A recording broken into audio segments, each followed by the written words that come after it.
ఈరోజు Baahubali the conclusion trailer యూట్యూబ్లో ప్రకంపనలు రేపుతుందని అందరికీ తెలుసు. యూట్యూబ్లో తెలుగు ట్రైలర్ రికార్డులన్నీ ద కంక్లూజన్ ట్రైలర్ ధాటికి తుడిచిపెట్టుకుపోతాయని తెలుసు. ఊహించని వేగంతో మిలియన్, 5 మిలియన్, 10 మిలియన్ మార్కును అందుకుంటుందని తెలుసు. కానీ మరీ అంత వేగంతో రికార్డులు బద్దలవుతాయని ఎవ్వరూ ఊహించలేదు.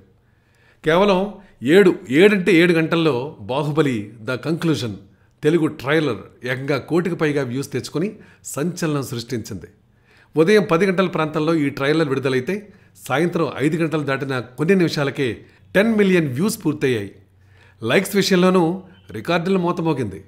ఏకంగా ఇప్పటికే 3.5 లక్షలకు పైగా లైక్స్ వచ్చాయి. విశేషం ఏంటంటే ఇప్పటిదాకా కాటమరాయుడు టీజర్ ఒక్కటే టాలీవుడ్లో 1 కోటి వ్యూస్ పూర్తి చేసుకుంది. తెలుగు టీజర్ ట్రైలర్లలో ఇదే రికార్డ్. అయితే కాటమరాయుడు టీజర్ ఆ మార్కును అందుకోవడానికి దాదాపు 1 నెల రోజులు పట్టింది. కానీ బాహుబలి ద కంక్లూజన్ ట్రైలర్ కేవలం 7 గంటల్లోనే ఆ మార్కును అందుకుంది. Please subscribe. Hi, it's me Purna. Please subscribe.